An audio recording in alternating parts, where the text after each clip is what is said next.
من الشيطان الرجيم بسم الله الرحمن الرحيم فلا أقسم بما تبصرون وما لا تبصرون إنه لقول رسول كريم وما هو بقول شاعر قليلا ما تؤمنون ولا بقول كاهن قليلا ما تذكرون تنزيل من رب العالمين صدق اللہ العظیم۔ سورہ الحاقہ آیت نمبر 38 تا 43 آپ کے سامنے تلاوت کی۔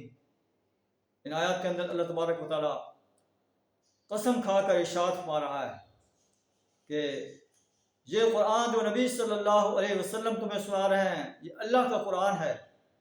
تم کہتے ہو کہ نبی صلی اللہ علیہ وسلم نے اسے خود گھڑ لیا ہے، پہلے زمانے کی قصے کہانیاں، ایسا نہیں، اللہ کی طرف سے نازل شدہ قرآن۔ فلا اقسم بما تبصرون، پس نہیں میں قسم کھاتا ہوں ان چیزوں کی بھی جو تم دیکھتے ہو، اور ان چیزوں کو بھی ما لا تبصرون جو تم نہیں دیکھتے۔ انہ لقول رسول کریم، یہ رسول کریم کا قول ہے جس پر اللہ نے قرآن نازل کیا ہے۔ اللہ نے قرآن جبریل امین پر نازل فرمایا، جبریل امین نے رسول اللہ صلی اللہ علیہ وسلم کو سنایا، اور اللہ کے رسول صلی اللہ علیہ وسلم قریش مکہ کو سنا رہے تھے۔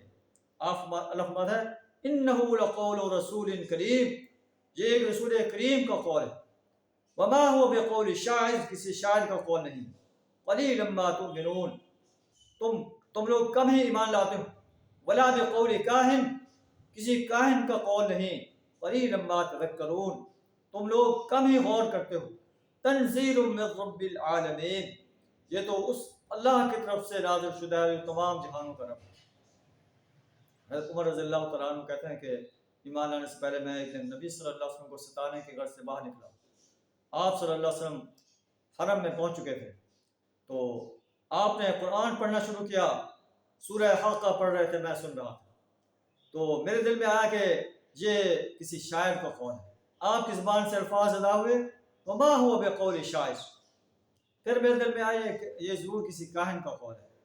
آپ کی زبان سے الفاظ ادا ہوئے وما بقول کاہن قلیلا ما تذکرون، تو میرے دل میں یقین آ گیا کہ یہ اللہ کا کلام ہے، اللہ کا سچا کلام ہے، اور ایمان ان کے دل کے اندر پیوست ہوتا چلا گیا، یہاں تک کہ آخر میں جب اپنی بہن کے گھر گیا، بہنوئی کے گھر گیا، اللہ نے انہیں ایمان کی دولت سے مالا مال کر دیا۔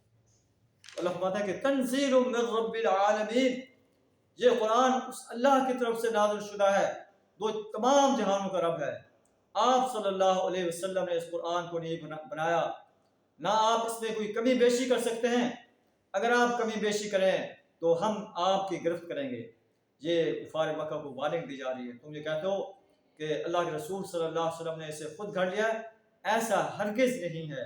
یہ تنزیل من رب العالمین، یہ اللہ کی طرف سے نازل شدہ ہے جو تمام جہانوں کا فرما روا ہے، پرورش کرنے والا ہے، آقا ہے، حاکم ہے۔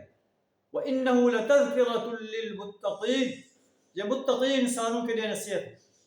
سرکش اور باغی انسان اس سے نصیحت نہیں حاصل کرتے، وہ لوگ نصیحت حاصل کرتے ہیں جو اپنے آپ کو گناہوں سے بچانے والے ہیں، تقوی کی صفات سے آراستہ کرنے والے ہیں۔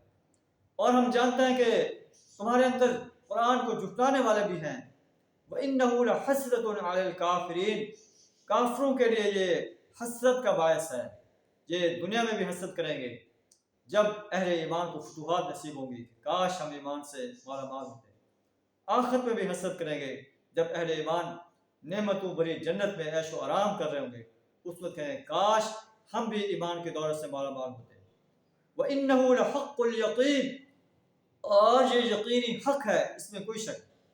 فَسَبِّحْ بِاسْمِ رَبِّكَ الْعَظِيمِ، اے نبی صلی اللہ علیہ وسلم، آپ پر اللہ کی اتنی نعمتیں ہیں، اتنے احسانات ہیں، آپ اپنے رب کی تسبیح بیان کریں۔ العظیم، جو بڑی عظمت والی ذات۔ اللہ سے داد ہمیں بھی اپنی تسبیح بیان کرنے کی، اپنی عظمت بیان کرنے کی توفیق عطا فرمائے۔ اس کتاب انقلاب سے نصیحت حاصل کرنے کی توفیق عطا فرمائے، اس کے گائیڈ لائن کو اپنی زندگیوں میں جو ہے لانے کی توفیق عطا فرمائے، جن چیزوں سے اس قرآن نے روکا ہے ان سے رکنے کی توفیق عطا فرمائے۔ وآخر دعوانا الحمد للہ رب العالمین۔